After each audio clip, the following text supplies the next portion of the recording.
Este vídeo é patrocinado pela Curiosity Stream, com mais de 2.500 documentários e títulos para mentes curiosas. É possível conectar esses 9 pontos, assumindo que as regras são 1. Você deve usar 4 segmentos de linha reta. E 2. Não pode remover o lápis do papel.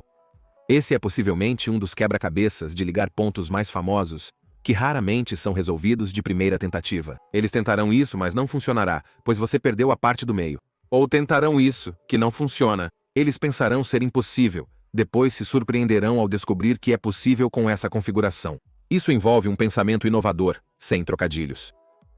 Ou aqui está outro quebra-cabeça. É possível cobrir toda esta grade de 10x10 com ladrilhos de 4x1, supondo que só pode posicionar os ladrilhos vertical ou horizontalmente, sem sobreposições. Agora, em vez de tentar combinações, tente ver isso de outro modo. Se escrevêssemos o número 1 no canto superior, e então 2S na primeira diagonal, com 3, 4, 1, 2, etc., podemos achar algo interessante. Não importa onde você coloque a peça, assumindo apenas orientações verticais e horizontais, ela cobrirá os números 1, 2, 3 e 4 todas as vezes. Com 100 quadrados aqui, precisamos de 25 peças para cobri-los. Logo, precisaria cobrir 25 uns, 25 2, 25 3 e 25 4. Mas se contarmos tudo, não há 25 de cada número. Por exemplo, há 26 2 necessitando de 26 peças. Não cabe na grade, logo, o problema original é impossível. Para alguns desses problemas, basta adotar uma nova perspectiva. Apesar das perguntas serem simples e a matemática não ser complexa, as respostas nem sempre são claras. Então vamos ver outro exemplo. Imagine uma sala de aula com 25 alunos dispostos em uma grade 5x5, com cada aluno em um espaço. Definindo rapidamente, 2 alunos são adjacentes se tiverem uma borda em comum. Como em diagonais não contam como adjacentes. Portanto, esses 2 estudantes são adjacentes, já que compartilham um limite, assim como estes 2, mas esses 2 são apenas diagonais. Suponhamos que alguns desses estudantes contraiam uma doença, e além disso, a cada minuto a doença se espalha de acordo com as seguintes 2 regras. Se já está infectado, continuará infectado. E 2. Se você estiver adjacente a pelo menos 2 alunos infectados, você também se infecta. Isso significa que no próximo minuto, essa pessoa será infectada, pois estava próxima a 2 alunos contaminados. Isso se aplica a essa pessoa aqui, pois está próxima a 3 infectados. E aqui estão todos os demais.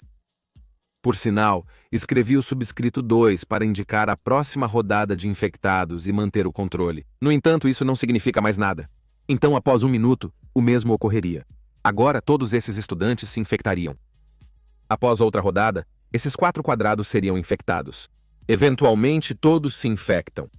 Então aqui vem o problema de matemática. A questão é, para esta grade 5x5, é possível começar com 4 ou menos alunos infectados e chegar a um ponto em que toda a turma, ou seja, cada quadrado, está infectada? Se você quiser pensar um pouco, pause o vídeo agora porque eu vou dar a resposta. E a resposta é não. Isso é impossível. Mas a parte difícil é provar o porquê. Esta é, na verdade, a questão 3 do conjunto de problemas 2 de um curso do Instituto de Tecnologia de Massachusetts, chamado Matemática para a Ciência da Computação, que, aliás, é uma aula bem interessante, totalmente disponível online gratuitamente, incluindo palestras e livros didáticos. Colocarei o link abaixo para os interessados. De qualquer forma, a pergunta é mais geral do que eu mencionei. Ela pede uma prova de que para qualquer grade NXN, se inicialmente menos de N alunos estiverem infectados, logo, a turma toda nunca será totalmente infectada. Estou sendo mais específico para simplificar. Mesmo que essa questão seja de uma aula universitária de matemática, a matemática subjacente é simples, apenas não é óbvia. Então vamos voltar. Vou lidar novamente com um tabuleiro 5x5, e o objetivo é mostrar que se começarmos com 4 alunos infectados, ou menos, que a turma inteira nunca ficará infectada. Como muitas questões matemáticas inicialmente difíceis, às vezes é útil brincar com isso. Tipo, vamos ver o que acontece aqui. Primeiro, esses estudantes se infectam, pois todos estão próximos a pelo menos 2 estudantes infectados. Depois, os estudantes se infectam. Por fim, este se infecta. Apenas isso. Todos esses quadrados adjacentes têm apenas um estudante infectado. Tipo, esta compartilha apenas uma borda, e a doença não se espalha para eles. Parece que não definimos bem a fronteira neste caso. Ok, vamos tentar de novo, mas use esses 4 pontos. A primeira rodada resulta em estudantes infectados, seguido por estes, e então resta mais um, e termina aqui. Ainda assim, não conseguimos pegar todos. Na verdade, você verá que mesmo iniciando com mais de 5 alunos infectados, como este aqui, isso pode não levar a toda a turma sendo infectada. Mas esse não é o nosso objetivo. Então, para descobrir isso, começaremos com esta grade. Primeiramente, vamos contar quantas bordas delimitam um aluno infectado. Tipo, essa borda delimita um único aluno infectado. E o mesmo com todas essas 4 ao redor deles. E o mesmo se aplica a este aqui, e todos esses ao redor do perímetro. Não contabilizamos este, pois faz fronteira com 2 alunos infectados. Então, no momento, destacamos 12 arestas. Isso será visto como a fronteira da região infectada. O que se deve saber é que se todos se infectarem, a fronteira deveria medir 20. Então agora vamos ver como a fronteira evolui.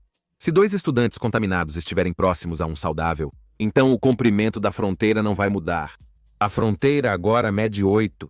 Após a infecção do aluno, removemos essas 2 bordas, mas adicionamos uma em cima e uma embaixo, mantendo o total de bordas em 8. Isso também se aplica aqui. O perímetro é 8 mesmo após expansão. O perímetro se mantém o mesmo quando 2 alunos infectados estão ao lado de um saudável. Mas e quanto a 3 alunos infectados cercando um saudável? Neste caso, o perímetro inicial é 12. Ao aluno do meio se infectar, removemos 3 bordas e adicionamos uma. Então, o perímetro diminui para 10, uma redução de 2. Agora eu sei que esses 2 alunos também se infectam, porém, cada quadrado está adjacente a 2 alunos infectados, o que, como vimos, não altera nada. Ao criar o novo limite, ainda terá 10 de comprimento. Diminuiu em 2 devido à infecção deste aluno. E se 4 alunos infectados estiverem próximos a um saudável? Agora, o perímetro inicia em 16. Após a propagação, as 4 bordas centrais somem, reduzindo o perímetro em 4. Novamente, sim, esses também se infectam. Mas devido ao que já discutimos, o limite geral ainda diminui em 4, permanecendo em 12 devido àquele estudante no meio. Então, finalmente podemos unir tudo isso. Se um indivíduo saudável estiver entre 2 infectados, o perímetro permanece igual. Se próximo a 3 alunos infectados, o perímetro reduz em 2. Se adjacente a 4 alunos infectados, o perímetro reduz em 4. É claro que o perímetro não pode aumentar. Logo, quando 4 indivíduos são infectados, o perímetro máximo é 16, podendo ser menor.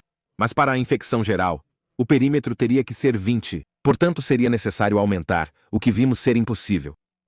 O que acabamos de encontrar foi uma invariância, ou algo que não muda à medida que o sistema evolui.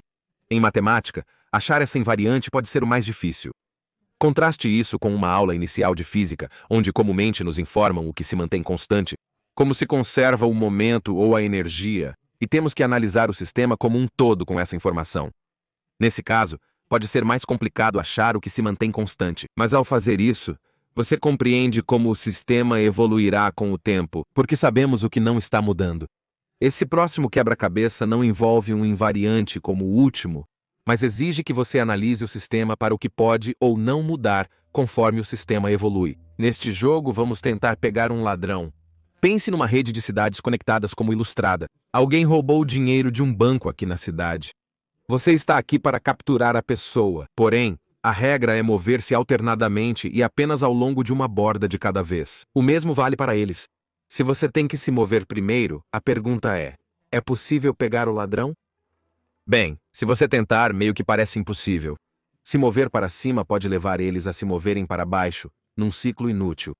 Você poderia correr em círculo, sem efeito. Mesmo aventurando-se em outras cidades, parece impossível chegar na mesma cidade que eles ao mesmo tempo. Mas, na verdade, existe uma maneira de pegá-los, e o segredo está nesta cidade aqui. Podemos primeiramente rotular todos os nós dessa rede como vermelho ou azul, garantindo que 2 cidades ligadas tenham cores distintas. A única exceção é esta cidade aqui, que não pode ser azul ou vermelha, senão se conectaria à sua cor.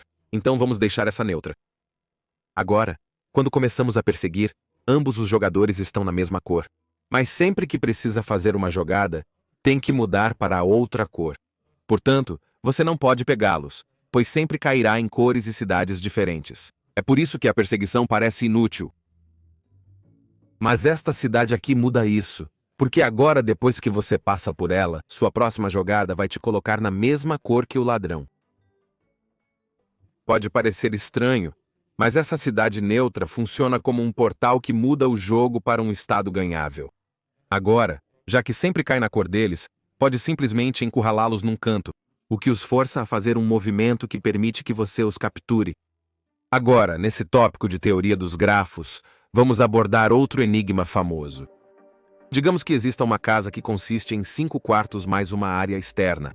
Agora, em cada parede, há uma porta ligando os 2 quartos adjacentes. Sim, o exterior é considerado um quarto, logo são 16 portas ao todo. Imagine que ao passar por uma porta, ela se fecha e você não pode mais reabri-la.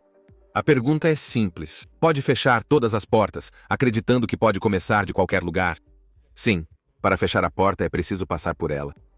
Novamente, essa pergunta é difícil de responder diretamente, então precisamos encontrar uma maneira criativa de representar o sistema. Agora vou direto à resposta. Pause se você não quiser saber, mas a resposta é não. Você não pode passar por todas as portas. Conforme o exemplo, ainda temos 2 portas inalcançáveis. O motivo para ser impossível fazer isso está ligado à razão pela qual não conseguimos desenhar essa forma sem levantar o lápis do papel ou repetir bordas. Tente se quiser, mas é impossível, e explicarei o motivo. Para entender isso, vamos começar tentando desenhar a forma. Se eu começar com um vértice e desenhar uma aresta para fazer outro, observamos que ambos os vértices estão ligados a uma aresta. Assim, ambos têm um grau de 1. Se adicionarmos outra aresta, este vértice passa a ter grau 2, outros possuem grau de 1. Ao adicionar outra aresta, 2 nós ficam com grau 2 e os demais com 1. Se nos conectarmos de volta a um vértice já feito, então esses são os graus. Note que em todos os casos, 2 dos graus são ímpares e o resto são pares. E além disso, os graus ímpares estão no primeiro nó que começamos e no qual terminamos. Isso ocorre pois ao rastrear um novo nó, ele terá automaticamente grau 1. Quando o deixar, ele terá um grau de 2 para ambas as arestas. Então todos vêm em pares. A única exceção é este último nó, que você ainda não deixou. E o primeiro porque você só o deixou até agora. No entanto, é quando você se conecta ao nó inicial que tudo terá um grau par. Ao continuar desenhando, você obtém novamente esses 2 graus ímpares nos pontos inicial e final, enquanto o resto são pares. Isso é tudo que pode acontecer. Note que minha tentativa de desenhar a forma à esquerda falhou, porque agora não consigo conectar esses vértices com essa aresta, pois deixei meu lápis aqui e não posso pegá-lo ou refazer uma aresta já feita. Então, geralmente, para desenhar uma forma, sem tirar o lápis do papel ou repetir a mesma aresta, ou todo vértice deve ter um grau par, ou exatamente 2 vértices têm um grau ímpar enquanto o restante é par. Mas no segundo caso, você deve começar e terminar nos 2 nós com graus ímpares. Isso tudo considerando que o gráfico esteja conectado. Então isso explica por que não é possível desenhar aquela forma à esquerda como queremos. Esses são os graus de cada vértice. Vemos que há mais de 2 graus ímpares, o que vai contra ambas as regras na parte inferior. Agora, voltando ao problema original, o que podemos fazer é tratar todos os quartos como nós. Inclui o exterior como nó. As portas podem ser vistas como arestas que as ligam, como mostrado aqui. Então a questão de se eu posso passar por todas as portas é a mesma que dizer: posso desenhar essa forma sem repetir arestas e sem levantar o lápis? Você perceberá que cruzar a mesma aresta 2 vezes é como atravessar uma porta 2 vezes, o que é proibido, e tirar o lápis do papel seria como se teleportar, o que não podemos fazer. De qualquer forma, se determinarmos o grau de cada nó, eles serão os valores. Como existem mais de 2 graus ímpares, não é possível desenhar sob nossas condições, portanto não, você não pode passar por todas as portas. Se você quiser outro desafio, podemos adicionar uma reviravolta onde introduzimos um buraco neste quarto que se conecta à área externa. Como agora você pode ir daquele quarto para fora, ou vice-versa quando quiser, embora você ainda tenha que fechar todas as portas. Agora é possível fazer isso?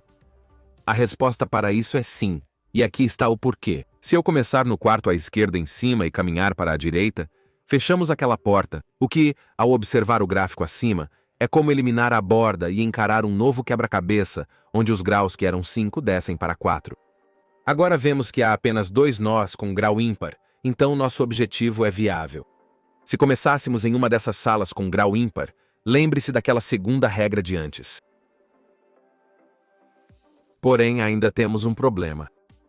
Contudo, agora podemos passar pela porta de cima, fechá-la e remover essa aresta do gráfico. Assim, passamos pelo buraco de volta à sala de cima, sem alterar o gráfico.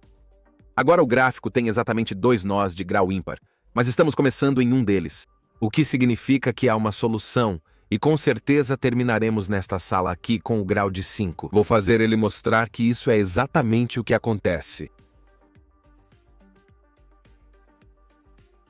Descobrimos que esse quebra-cabeça de 5 salas não pode ser feito em um plano, mas pode ser realizado em um touro ou rosquinha, porque o buraco no meio estaria em uma sala. Isso seria uma chamada para a área externa, que o site apresenta bem no gráfico. Agora, nesse último exemplo, estávamos mais preocupados com o grau de cada nó, mas agora vou fazer um gráfico onde acompanhamos quantos nós ou vértices e arestas existem.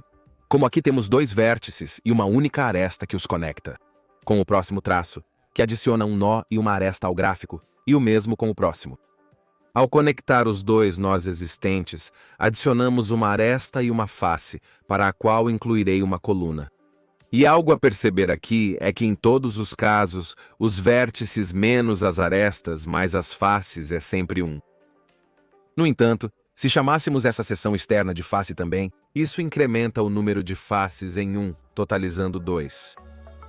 Essa relação de vértices menos arestas mais faces é uma das mais famosas invariantes em matemática, conhecida como característica de Euler. Muitos matemáticos consideram esta como a equação mais bela, por sua simplicidade e surpreendentes aplicações. Então, em vez de incluir um exemplo neste vídeo, vou dedicar um apenas para isso. Mas para quem deseja seguir aprendendo sobre matemática, ciência, tecnologia e mais, recomendo verificar o CuriosityStream, patrocinador do vídeo de hoje. CuriosityStream é um serviço de streaming com milhares de documentários e títulos não ficcionais, abrangendo história, física e o universo, tecnologia, natureza e muito mais.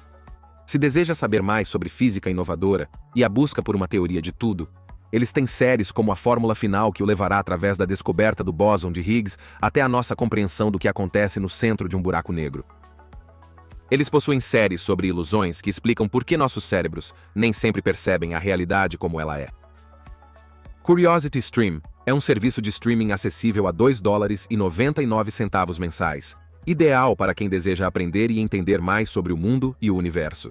O serviço está disponível mundialmente em várias plataformas, como Roku, Android, Xbox One, Amazon Fire, Apple TV, entre outros. Portanto, ao acessar curiositystream.com/majorprep ou usar o código promocional MajorPrep, você ganhará o primeiro mês de associação grátis. Isso lhe dá acesso ilimitado a documentários de primeira linha e séries de não ficção que sei que muitos de vocês acharão muito interessantes. Então, os links estão abaixo e vou encerrar o vídeo aqui. Se gostaram, curtam e se inscrevam. Sigam-me no Twitter e entrem no grupo MajorPrep no Facebook para atualizações. Toque o sino para receber notificações e nos vemos no próximo vídeo.